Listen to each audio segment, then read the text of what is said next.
Assalamu alaikum wa rahmatullahi wa barakatuh. Chers frères dans la foi, chers amis partout dans le monde, Inch'Allah.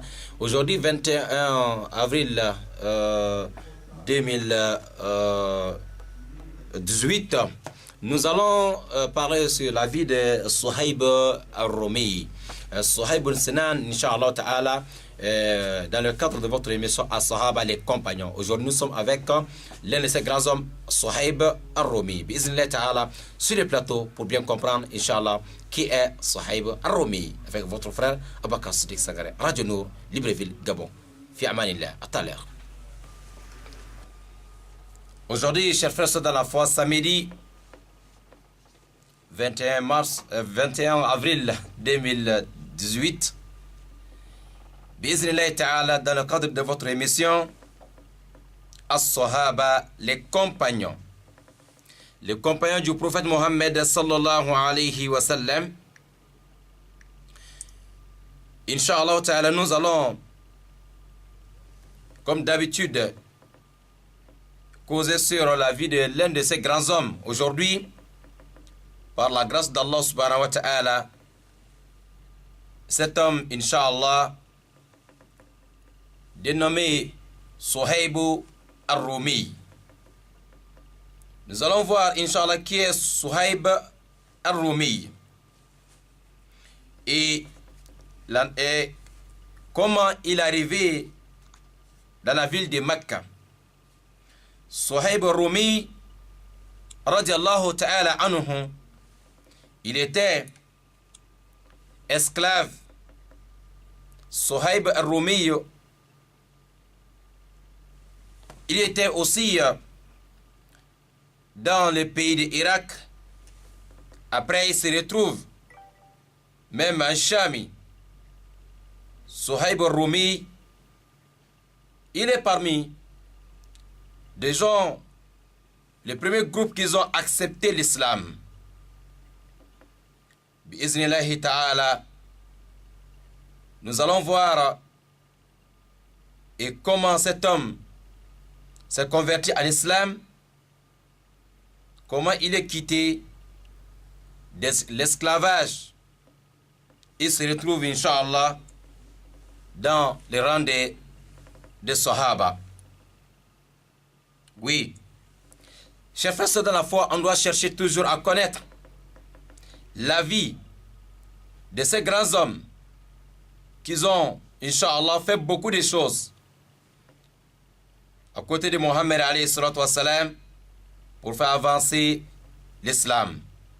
C'est des hommes et femmes qu'ils ont parfois même acheté leurs âmes, c'est-à-dire auprès d'Allah subhanahu wa ta'ala, et pour la bonne cause. Suhaib al-Rumi, il est parmi ceux-là qui ont accepté l'islam dès au départ. Qu'Allah les travaux nous facilite, Inch'Allah, la bonne compréhension. Ahibati fillah, nous allons commencer par le début de la vie de cet homme. Yani, qui va commencer depuis son enfance. Depuis à l'âge de 5 ans, Suhaib al-Rumi, son père c'est Sinan, fils de Malik. Il est né 35 ans avant l'immigration du prophète alayhi salatu wassalam à Médine. Suhaib al-Rumi, il est décédé 38 ans après Hijrat de Rasul alayhi salatu wassalam. صحابي جليل ولد بالعراق وعاش لفترة بالروم قبل أن يعود مرة أخرى لمكة. كان من أوائل المسلمين الذين أشهروا إسلامهم. هاجر مع الرسول الله صلى الله عليه وسلم وشهد معه جميع الغزوات. كان من الرماة وروى الأحاديث عن الرسول الله صلى الله عليه وسلم. صهيب الرومي اعتزل الفتن حتى توفي ودفن بالبقيع رضي الله تعالى عن الصهيب الرومي وعن أصحاب النبي عليه الصلاة والسلام. فكان من أمهر الرماة في الغزوات radiallahu ta'ala anhum. Suhaib al-Rumi, ahibati fillah, il est né en Irak. Il est né en Irak à l'âge de 5 ans. Maintenant, il va quitter l'Irak. Il se retrouve parmi les Romains, les Byzantines.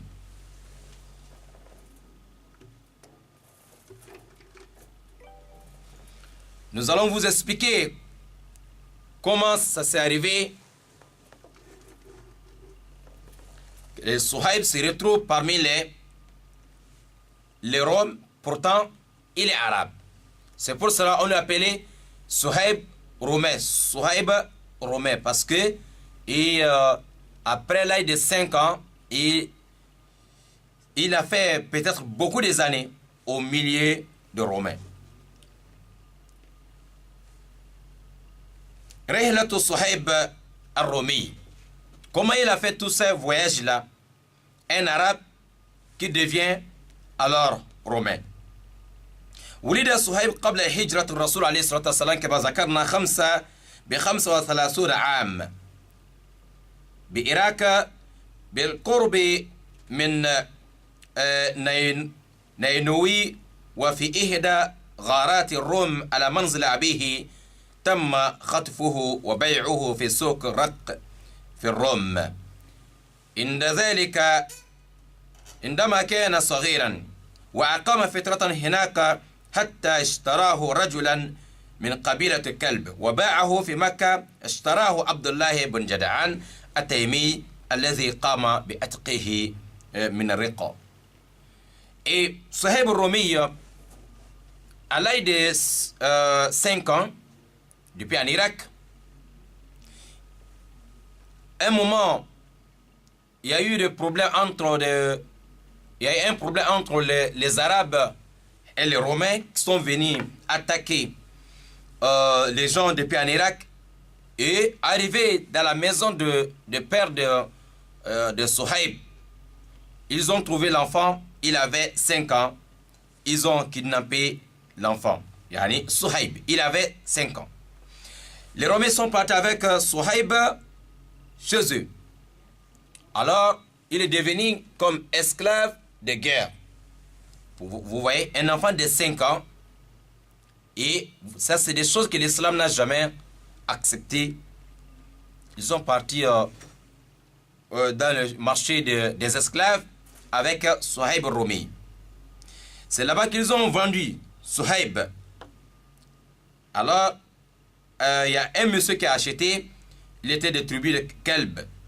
Lui aussi, il a vendu à un autre. Lui aussi, il a vendu à un autre. Donc, Suhaib, il est maintenant d'une main à une autre main, d'une famille à une autre famille. Il est en train de balader entre les Romains comme ça. Donc, jusqu'à un moment donné, et il y a quelqu'un d'autre qui a acheté Suhaib. Lui, il est parti vendre Suhaib dans la ville de Makkah. La personne qui a acheté maintenant esclave Suhaib, il s'appelait Abdullahi, fils de Jada'an, de tribu Taimi. Lui aussi, après un peu de temps, lui, il a libéré, il a donné à Suhaib sa liberté. Islam, Suhaib, comment Suhaib il va accepter l'islam? Naam.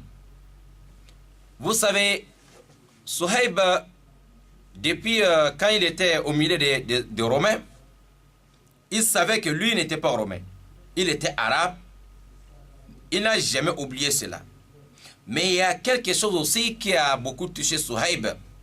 Quand il était avec ses anciens maîtres, un jour, les Romains, les Juifs parmi eux, les Yahoud, ils lisaient leurs livres, le Taurat. C'est là ils ont dit, il y a un dernier prophète qui arrive, mais la ville de Makkah, peut-être il va sortir dans la ville de Makkah. Mais et cet homme, il va sortir parmi les Arabes. ils sont en train de dire comme ça des choses, des commentaires sur le prophète Mohammed, que la paix d'Allah soit sur lui. Suhaib avait compris ça. Lui, il a aimé Mohammed, alayhi salatu wassalam, avant même de voir Mohammed. Donc, il a aimé de chercher à se retrouver à la ville de Mecca, parce qu'on dit que c'est là-bas que Mohammed, sallallahu alayhi wa sallam, va sortir.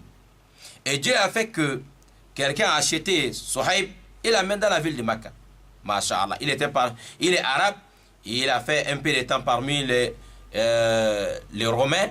Mais après, il revient encore vivre au milieu des Arabes. Même dans tout ça, là, les Arabes l'ont appelé Suhaib Romain parce qu'il avait des problèmes parfois pour bien prononcer la langue arabe. Parce que à l'âge de 5 ans, il est parti vivre au milieu des Romains. Il maîtrise bien leur langue. Mais la langue arabe, sa langue maternelle, il comprend, mais pour parler, donc c'était un peu compliqué. Donc les gens appelaient comme ça Suhaib al-Romi. Chers frères, dans la foi, après cela, Suhaib, il est maintenant dans la ville de Mecca. Mais dans sa tête, le dernier prophète va sortir là-bas parmi les Arabes. كان صهيب أحد المسلمين الأوائل الذين استجابوا لدعوة رسول الله صلى الله عليه وسلم. فقد كان صهيب مصاحبا للنبي قبل نزول الوحي. Suhaib, il était certes parmi les premiers groupes qui ont accepté l'appel de Mohammed alayhi salatu wassalam, mais il était aussi parmi les amis du prophète alayhi salatu wassalam avant la révélation. Suhaib, il était parmi les amis du Mohammed alayhi salatu wassalam avant l'islam. Il a aimé Mohammed avant l'islam, mais lui il ne savait pas que le monsieur que ses anciens maîtres parlaient c'était Mohammed. Mais quand il est venu dans la ville de Mecque, il a aimé comme ça seulement Mohammed alayhi salatu wassalam. C'est pour cela quand deuxième révélation que Mohammed a reçue, c'était Suratu Al-Mudassir. Après cela, Rasul alayhi salatu wassalam, Allah lui dit maintenant d'appeler ses amis, ses proches, voilà, vers Allah subhanahu wa ta'ala.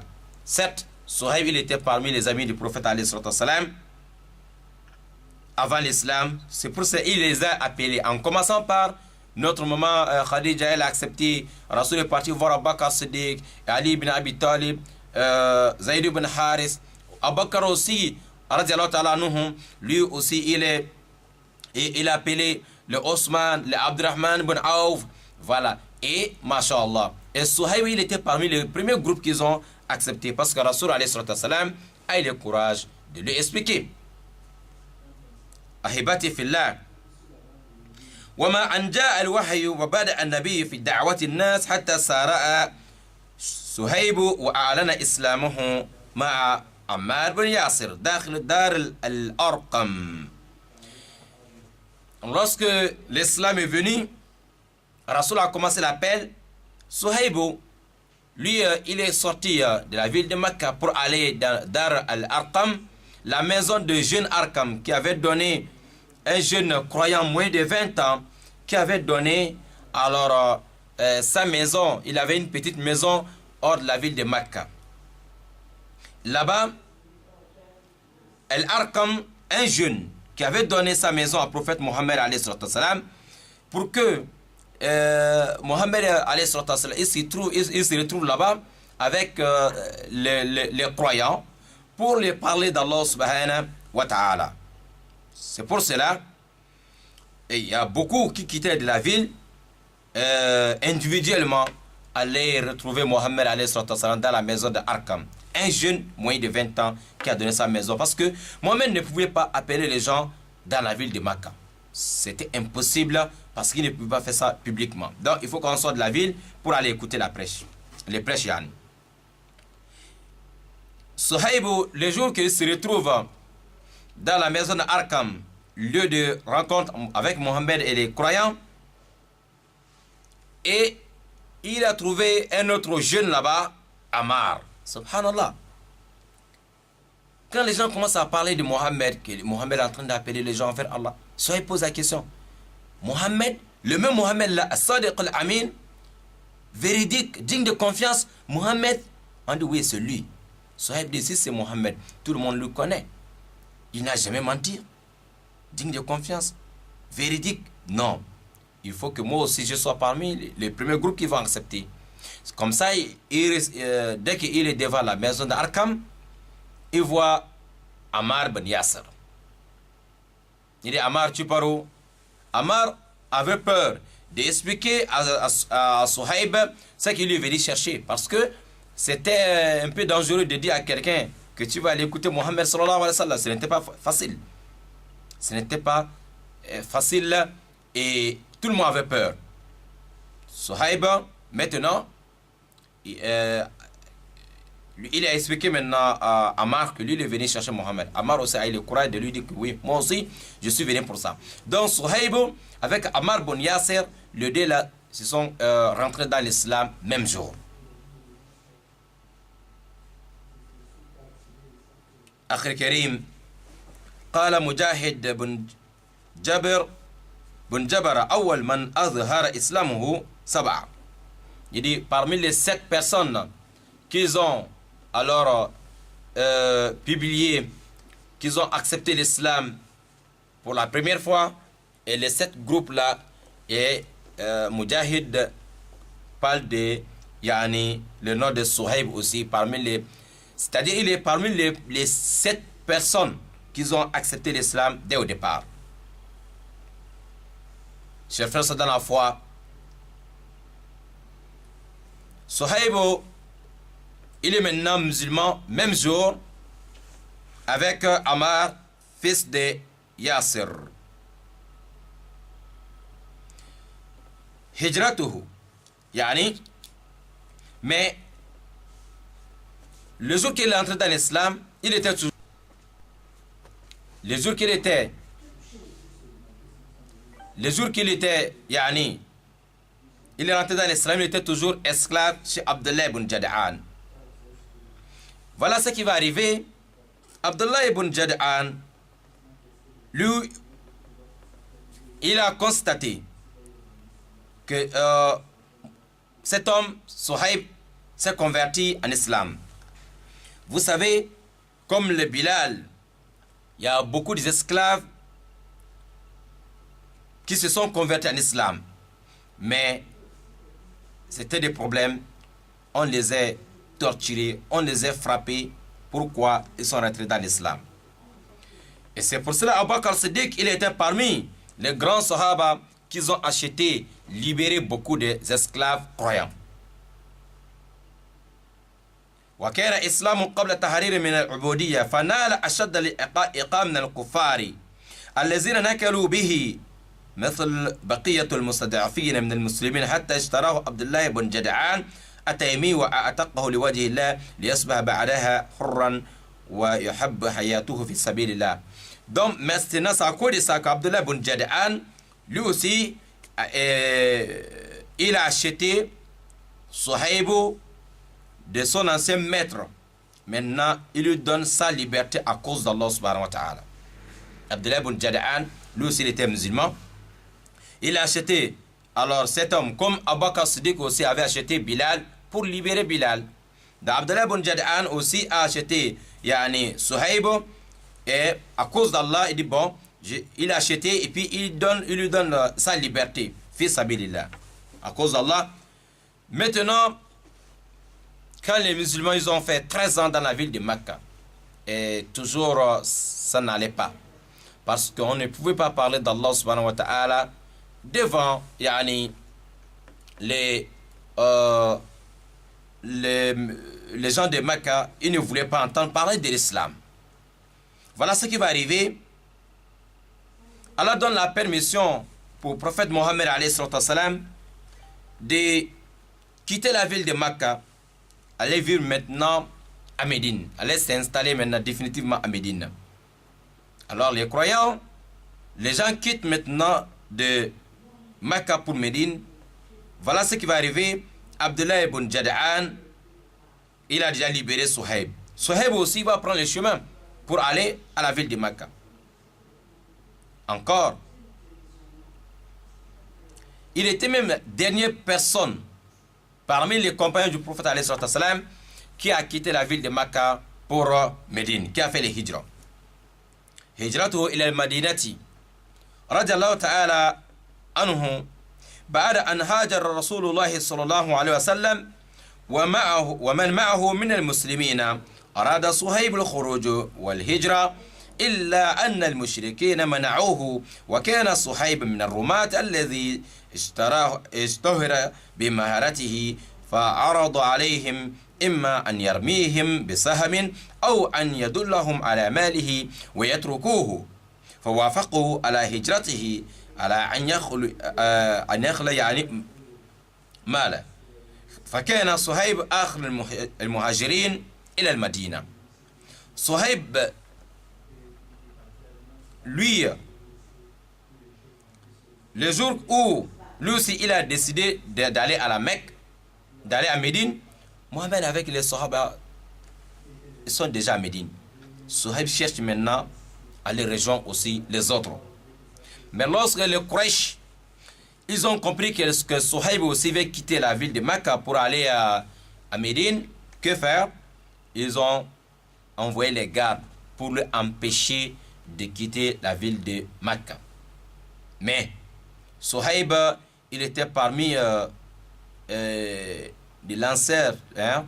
Il était quelqu'un, il avait une formation. Et il avait une formation de lancer des flèches. Si tu tire quelque chose, mashallah, c'est pas facile que il va t'arrêter. Donc il a demandé à ceux-là qui sont venus lui empêcher de sortir de bon. J'ai beaucoup de flèches sur moi ici. Vous savez, si je regarde l'un de vous deux, la personne, c'est la mort. Donc je vous demande de laisser la route, sinon je vais utiliser les armes que j'ai ici. Mais tout le monde le connaissait pour ça. Donc maintenant, ou bien il dit bon, parce qu'il avait beaucoup d'argent, c'était un grand commerçant aussi, il avait beaucoup d'argent. Il dit bon, ou bien je vous montre là où j'ai caché mon argent, vous allez prendre mon argent et me laisser partir tranquille. Ils ont dit ok, il n'y a pas de souci, montre-nous là où se trouve ton argent. Ouais, tout l'argent qu'il avait, il a montré alors aux associateurs, ils sont partis récupérer l'argent, ils ont laissé la route. Donc, on dirait que lui, il a acheté son âme auprès de Dieu et pour aller rejoindre Mohammed yani, dans la ville de Médine. Suhaibu ahibati fillah. Et c'est comme ça il est parti à Médine. Dernière personne dans l'histoire qui a quitté la ville de Mecca pour faire le hijra à Médine. Suhaib. مكانته بين الصحابة. شهد صهيب الرومي جميع الغزوات مع رسول الله صلى الله عليه وسلم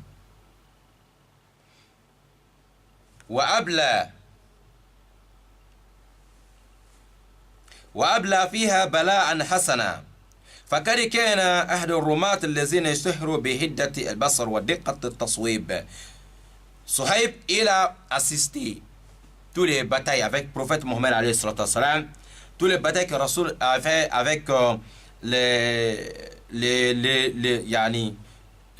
autres, les Quraysh qui sont venus attaquer l'islam. Et toutes ces batailles-là, Suhaib, il était avec les musulmans. Et on connaît aussi tout ce qu'il a fait au cours de toutes ces batailles. Non. Mais avec tout ça, l'Akhir Karim, Suhaib al-Rumi, et attention à la fitna, il n'a jamais accepté de parler de son point de vue, ni participer. Alors le fitna qui est venu, surtout après le décès de Mohammed sallallahu alayhi wa sallam. Suhaib, ظل صهيب بالمدينة المنورة بعد وفاة رسول الله صلى الله عليه وسلم وكان يوقره الصغير والكبير. Souhaïb est resté à Médine après le décès du prophète Mohammed alayhi salam, et tout le monde le respectait, les grands comme les enfants. Et lorsque 25e année de Hijrat Mohammed alayhi salam, quand Omar ibn Khattab il était au pouvoir, un jour, Omar il est rentré dans la mosquée l'heure de la prière de Fajr, la prière du 5 heures. Il y avait un non musulman, un associateur, un adorateur du feu dénommé Abu Lu'lu'ata al-Majusi. Lui, il est venu aussi à Mboubou. Il s'est habillé comme un musulman, mais il était armé. Il est rentré dans la mosquée. Et il était juste derrière Omar ibn Khattab. Il était juste derrière Omar ibn Khattab. Yani, premier rang même, il était là. Mais c'est le matin, il n'y a pas tellement de lumière, il n'y avait pas de courant. Bon. Et cet homme, il était venu pour attaquer l'imam dans la mosquée, qui est deuxième successeur du prophète alayhi salam, bien guidé, Omar ibn Khattab. Dès qu'Omar commence la prière, Omar soulève le début en disant Allahu Akbar. Omar commence à réciter maintenant le Coran. Voilà, et cet homme, le non-musulman qui est dans la mosquée, qui vient attaquer, il a poignardé Omar ibn Khattab. 2 fois, il a poignardé Omar. L'autre a poitrine, l'autre est au niveau de son ventre. Subhanallah. Omar est tombé. Avant qu'Omar tombe, il met la main derrière pour signaler quelqu'un d'autre de continuer avec la prière. Et il y a un autre sahaba qui a continué avec la prière. Si j'ai une bonne mémoire, Abdelrahman. Omar est tombé. On a fait le reste de la prière vite. Mais cet homme, lorsqu'il a attaqué l'imam dans la mosquée, il cherche maintenant à quitter le lieu. Donc, les musulmans qui ont essayé de lui attraper, donc il a aussi blessé et poignardé. Il y a eu beaucoup de blessés et 7 morts. Voilà, première attaque qu'on a fait dans la mosquée. Et un homme musulman est venu faire ça, grand imam, deuxième successeur du prophète Mohammed alayhi salam, qui a été poignardé comme ça dans la mosquée. Mais à la fin, avant qu'il sorte de la mosquée quand même, il a vraiment détruit la vie de beaucoup de compagnons à ces jours-là. Et beaucoup de blessés graves. Parce que l'arme qu'il avait, le couteau qu'il avait, il avait mis le poison. Donc, même si ça te blesse seulement, là, tu ne peux plus. Même si ça te touche seulement, c'est la mort. Et c'est comme ça, cet homme-là, il était armé. Subhanallah. Mais à la sortie, il y a quelqu'un qui avait un drap. Donc lui, il a jeté ça sur la tête de cet homme, le barbare là. Mais il a vu que là, il ne peut plus sortir. Là maintenant, lui-même, il s'est suicidé. Lui-même, il s'est suicidé. Après d'avoir détruit la vie de beaucoup de compagnons. Omar lui-même, radiallahu ta'ala anhu, après on a soulevé Omar, l'imam lui-même. On a mené chez lui à la maison. Quelques heures plus tard, Omar il s'est réveillé. Il pose la question, qui m'a fait ça? On dit c'est Abu Lu'lu'ata al-Majusi. Omar dit, je remercie Dieu parce que c'est pas un musulman qui m'a fait ça. Sinon on allait dire que les musulmans ont fait l'attaque dans la mosquée. On allait dire que les musulmans ils ont tué alors leur chef. Mais je remercie Dieu, la personne qui m'a tué c'est un homme musulman. Voyez-vous Omar, ce qu'il a dit. Omar pose la question, est-ce que les musulmans ils ont quand même fait la prière? Est-ce que la prière a été bien faite? On dit oui, Omar, on a bien prié. Omar dit maintenant, donnez-moi l'eau, je vais faire les ablutions, je vais faire aussi ma prière. Parce que la prière Omar, ce n'était pas terminé. Et on donne l'eau à Omar. Il fait les ablutions, prier. Maintenant, on nous donne maintenant la nourriture. Si on nous donne l'eau à boire ou du lait, on voit lorsqu'il boit quelque chose ou bien il mange et ça sort. au niveau de blessures, là où ces bandits-là avaient poignardé Omar. C'est comme ça Omar a vu que là, il n'y a plus de solution. Subhanallah. Et voilà, c'est comme ça la mort est venue chercher Omar. Il est mort en tant que martyr, attaqué par un homme musulman dans la mosquée du prophète Mohammed alayhi salam, 25e, c'est-à-dire 15 ans, 15e année après le décès du prophète Mohammed alayhi salam. Qu'on a fait ça à Omar ibn Khattab. Et tout ce temps-là, notre ami du jour, Suhaib, il était là, il a vu tout cela. Donc, Suhaib, quand Omar est parti, Omar, lorsqu'il était vraiment malade, فاختاره عمر ليتولى عمرو ثم يختار المسلمون الخليفة. La personne que Omar ibn Khattab avait nommé en tant que chef de musulmans de la communauté de Mohammed alayhi salam, le prince, pour assurer l'intérim, c'était Suhaib. Omar, lorsqu'on a poignardé Omar, il a choisi Suhaib pour assurer l'intérim avant que les musulmans vont trouver alors un successeur. Yani, voilà. Au lieu de que les musulmans restent comme ça pendant quelques jours, il n'y a pas de chef, là ce n'est pas bon. Omar a choisi Suhaib. Et après cela, Ousmane ibn Affan, on a choisi Ousmane ibn Affan en tant que Khalifat al-Muslimin. Ousmane ibn Affan, radiallahu ta'ala anhu. Suhaib, il est resté tranquille. Et jusqu'à où, comme l'histoire de Ousmane aussi, les mêmes tentations est venue et les mêmes groupes de barbares sont venus aussi et une rébellion qui vient de beaucoup de pays qui sont venus jusqu'à Inch'Allah Médine aussi attaquer Ousmane ibn Affan.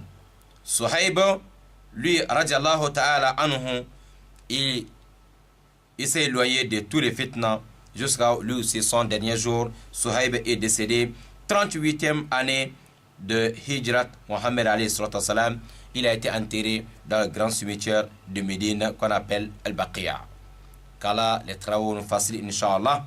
Voilà, c'était Inch'Allah l'histoire de ce grand homme, Suhaib al-Rumi, qui est né d'un père, d'une mère arabe de Irak.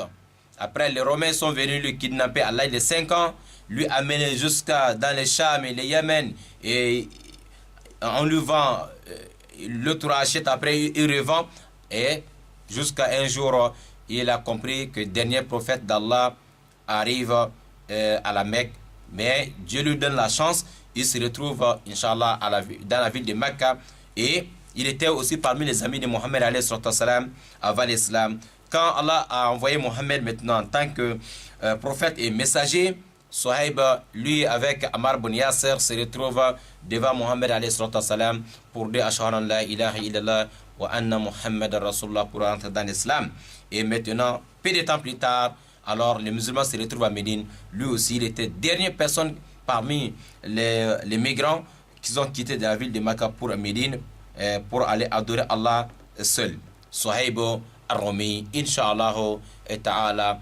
Voilà, nous allons ici marquer une transition, une petite pause, Inch'Allah ta'ala, et voir si on peut trouver quelques minutes ensemble pour les appels. Merci à vous tous, Inch'Allah. Wassalamu alaikum wa rahmatullah. Les compagnons du prophète Mohammed sallallahu alayhi wa sallam. Oui, et ce sont des femmes, des hommes qui ont, Inch'Allah, aidé Mohammed alayhi salam à pousser, à avancer l'islam jusqu'à aujourd'hui. Oui, ce sont des sahaba ou les compagnons. Qui sont les sahaba?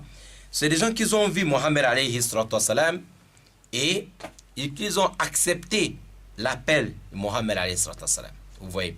Mais sinon, il y a des gens qui ont vu Mohammed alayhi salam, mais ils ont combattu Mohammed. Ceux-là, ce ne sont pas des compagnons. Un compagnon, un sahabi, c'est quelqu'un, il a vu Mohammed alayhi salam, ok? Il a accepté aussi l'islam et il est resté dans l'islam jusqu'à sa mort. Donc, c'est cette personne qu'on appelle compagnon, yani, sahaba de Rasul alayhi salam. Mais ceux qui ont vu Mohammed alayhi salatu wassalam, qui n'ont pas accepté, qui ont combattu, par exemple, comme le Walid ibn Mughira, les Abu Lahabi, les Abu Jahal, ce ne sont pas des compagnons. Mais ils ont vu Mohammed alayhi salam. Alors, c'est-à-dire, les musulmans qui sont venus après Mohammed, on ne les appelle pas les compagnons. Ce sont les musulmans, ce sont les croyants, mais on ne les appelle pas les Sahaba. Parce que les Sahaba, ceux qu'ils ont vus. Nous autres, on n'a pas vu Mohammed alayhi salam. Nous ne sommes pas parmi les Sahaba. Mohammed alayhi salam, le jour qu'il a fait son pèlerinage d'adieu, on peut dire, ce pèlerinage-là, Rasul alayhi salam a fait à peu près 2 mois seulement après son pèlerinage d'adieu, et il est décédé.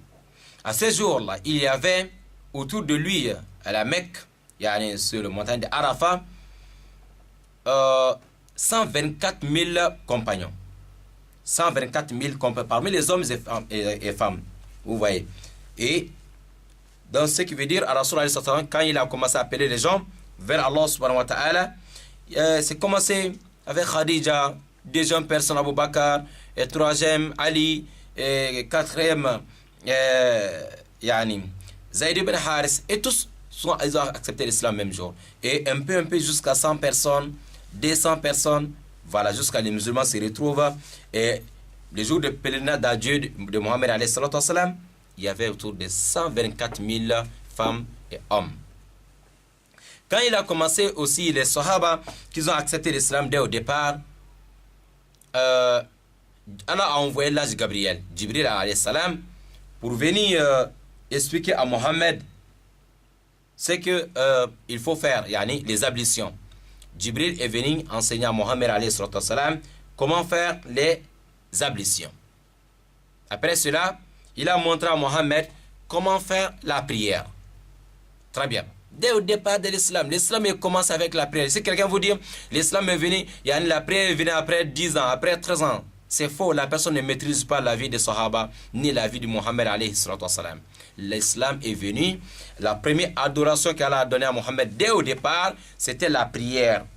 Mais c'était 2 unités de prière le matin et 2 unités de prière le soir. Donc, c'était il fallait prier 2 fois par jour, le matin et le soir.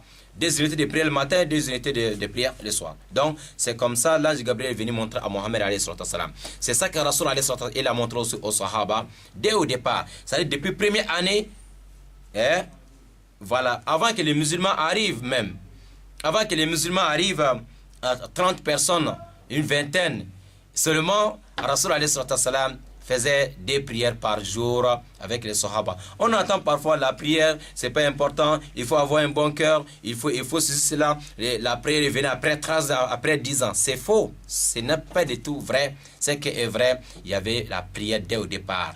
C'est à partir de peut-être le voyage nocturne, voyage céleste du prophète Mohammed alayhi salatu wassalam, le voyage qu'il a fait, voilà, quand il est monté, Inch'Allah, dans le ciel pour le voyage que tout le monde connaît, c'est là-bas qu'Allah subhanahu wa ta'ala a donné à Mohammed et à sa communauté 5 prières par jour.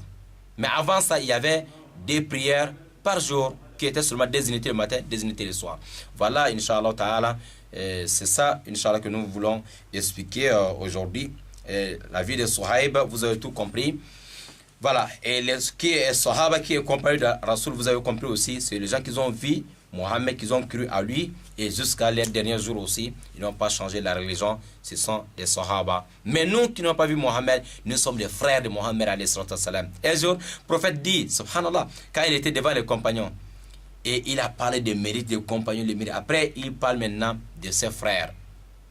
Les Sahaba disent, ya Rasulallah, tu parles de tes frères, mais nous ne sommes pas tes frères. Il dit non, vous êtes mes compagnons. Parce que vous m'avez vu, peut-être, on se voit, peut-être ça a collé ça beaucoup d'entre vous, ils ont rentré. Mais mes frères, ce sont des femmes, des hommes qui vont venir après moi, après des centaines d'années, mais ils vont seulement écouter, ils vont accepter l'islam et ce sont mes frères. Donc Rasoul a parlé, les musulmans qui vont venir après lui, c'est les frères du prophète alayhi salam. Mais ceux qui ont vu le prophète alayhi salam, ce sont des compagnons du prophète Mohammed alayhi salam. Donc ici, sur ce point, Inch'Allah, chers frères dans la foi, nous allons fermer la page parce que certainement, apparemment, il y a un petit souci parce qu'il n'y a pas les appels, donc on s'arrête là d'abord, bi'iznillah ta'ala. Donc on se donne rendez-vous, bi'iznillah, jusqu'à jeudi pour émission Dîner Baro, si Allah nous donne, s'il nous accorde bien sûr une longue vie. Merci à vous tous, merci à la réalisation et à la direction générale et au Conseil supérieur des affaires islamiques et à tous les auditeurs. Alhamdulillahi rabbil alamin wa salatu wa salam ala Muhammadin wa alihi wa sahbihi wa sallam tasliman kathiran. Alhamdulillah, nous avons compris Inch'Allah qui est Suhaib al-Rumi. Nous avons aussi compris qui est le compagnon. Voilà la différence entre nous et les compagnons. Voilà, nous sommes les frères du prophète alayhi salatu wa salam, mais ceux qui ont vu Rasoul, ce sont des compagnons. On a compris aussi l'histoire, ceux qui ont détruit la vie de Omar ibn Khattab. Et il y a quelqu'un qui dit, oh, peut-être les musulmans, ils ont tué Omar ibn Khattab. Non, la personne qui a tué Omar ibn Khattab dans la mosquée n'a jamais fait la prière. Il n'a jamais fait la prière, il n'a jamais rentré dans l'islam. Abu Lu'lu'ata al-Majusi. Il y a des gens qui, ou des musulmans, ou des prédicateurs qui cherchent même à minimiser ou à humilier même l'islam, à humilier les musulmans en disant que oh, là, ceux qui prient tous les jours, ils ont tué Omar. C'est faux. Et la personne qui a tué Omar, c'est un kafir 100%. Qu'Allah les travaux nous facilite la bonne compréhension, Inch'Allah. Wa hadha wa akhiru da'wana. Alhamdulillah rabbil alamin. Si vous avez des questions, vous pouvez poser vos questions même sur WhatsApp, Inch'Allah, sur 00241 07 24 86 86. Le numéro que vous voyez, Inch'Allah, juste à la fin de la vidéo, Inch'Allah ta'ala, est toujours ouvert nuit et jour pour vous. Wassalamu alaikum wa rahmatullahi wa barakatuh.